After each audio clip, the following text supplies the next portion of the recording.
Menaklukkan deadline tugas tanpa drama. Emang bisa? Hai semuanya, selamat datang di podcast Bicara Sebentar. Hari ini kita akan bahas musuh bebuyutan mahasiswa nih guys. Ada yang tahu nggak ya kira-kira apa? Ya bener banget, tugas. Tugas itu adalah musuh bebuyutan mahasiswa yang nggak pernah ada ujungnya. Dan deadline-nya yang selalu terasa lebih cepat. Pembahasan hari ini akan lebih menarik guys. Yuk kita bahas gimana sih caranya biar tugas menulis itu tetap selesai tanpa begadang dan juga tanpa drama. Yuk kita bahas satu persatu. Yang pertama adalah produktivitas.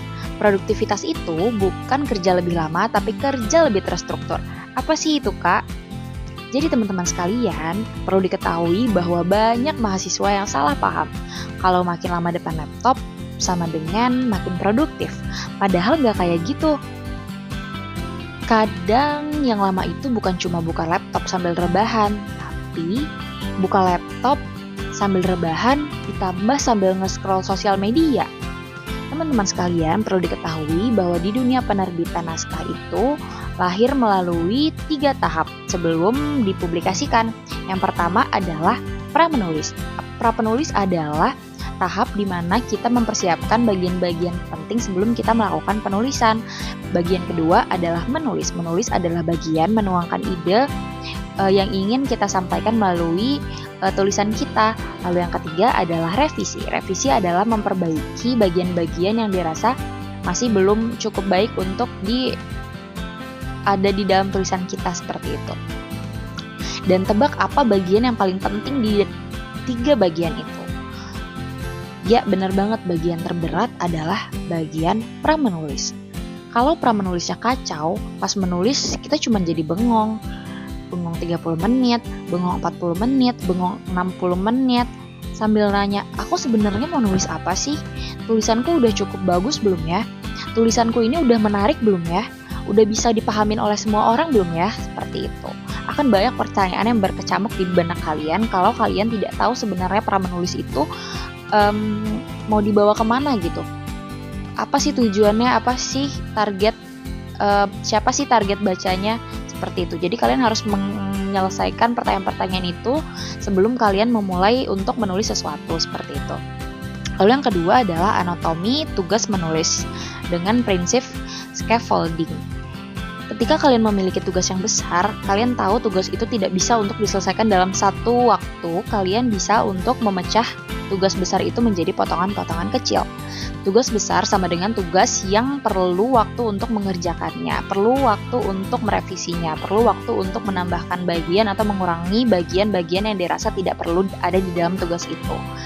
Ini itu sama aja kayak kalian lagi makan bakso berukuran jumbo, di mana kalian perlu untuk memotongnya menjadi bagian kecil untuk dapat memakannya. Itu adalah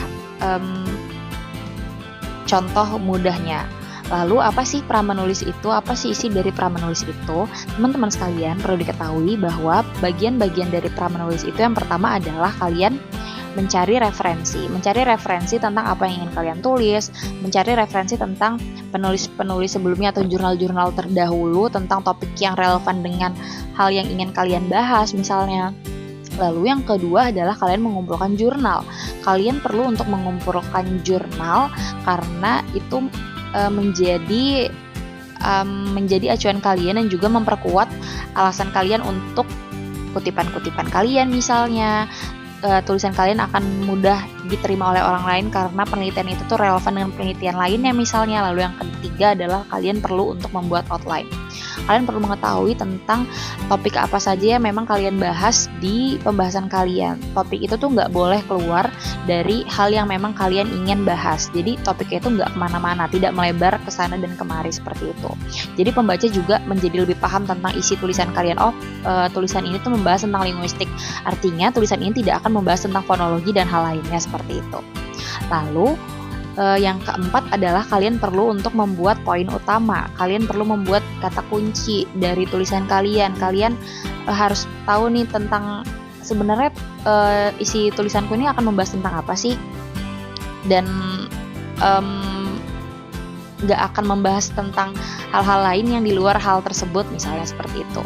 Lalu kalian yang kelima juga perlu untuk menyusun alur argumen agar pembaca juga dapat menerima dan juga bisa memahami tentang apa yang kalian tulis. Kalau outline-nya kuat, nulisnya juga nggak ikutin jalur, akhirnya kalian akan berada di jalur yang tepat. Kalian tidak akan tersesat di pikiran-pikiran yang kalian tidak perlu untuk bingungkan, seperti itu. Guys, kalian perlu tahu bahwa survei mahasiswa tahun 2024 bilang 62% kena writer block karena nggak punya outline sama sekali. Dan 51%-nya menunda karena nggak tahu harus mulai dari mana. Banyak kan mahasiswa sekarang yang kebingungan untuk menulis karena dia nggak tahu nih harus mulai dari mana. Itu terjadi karena dia tidak tahu dan juga tidak menyusun writer-nya dengan benar. Harus tahu kan tujuannya tuh menulis tuh sebenarnya untuk apa sih, sehingga dia tahu tulisannya itu mau dibawa kemana. 36% menulis karena alurnya kacau, jadinya akhirnya dia nulis ulang. Nah, kalian nggak mau kan hal tersebut terjadi di tulisan kalian. Jadi jelas yang bikin stres itu bukan tugasnya, tapi persiapan yang kurang matang. Kalian harus mempersiapkan hal-hal sebelum kalian menulis dengan matang sehingga proses menulis kalian akan berjalan dengan baik, lancar, dan juga maksimal. Lalu yang ketiga adalah tantangan produktivitas. Kita sama-sama tahu ketika kita ingin melakukan sesuatu tuh pasti selalu ada saja distraksi-distraksi yang muncul, tapi kita bisa untuk meminimalisir distraksi tersebut. Distraksinya contohnya seperti media sosial. Kita mungkin sembari mengerjakan tugas kita sering untuk ya udah istirahat dulu deh 5 menit, tahu-tahu udah 45 menit, tahu-tahu udah 60 menit, tahu-tahu udah 1 jam, 2 jam, 3 jam, 4 jam. Bahkan kamu tuh sering secara nggak sadar mendapatkan informasi yang nggak kamu minta sama sekali. Contohnya, cara membuat kucing bahagia, cara membuat makanan simpel dalam waktu 2 menit, dan lain sebagainya yang sama sekali nggak berhubungan dengan apa yang ingin kamu tulis.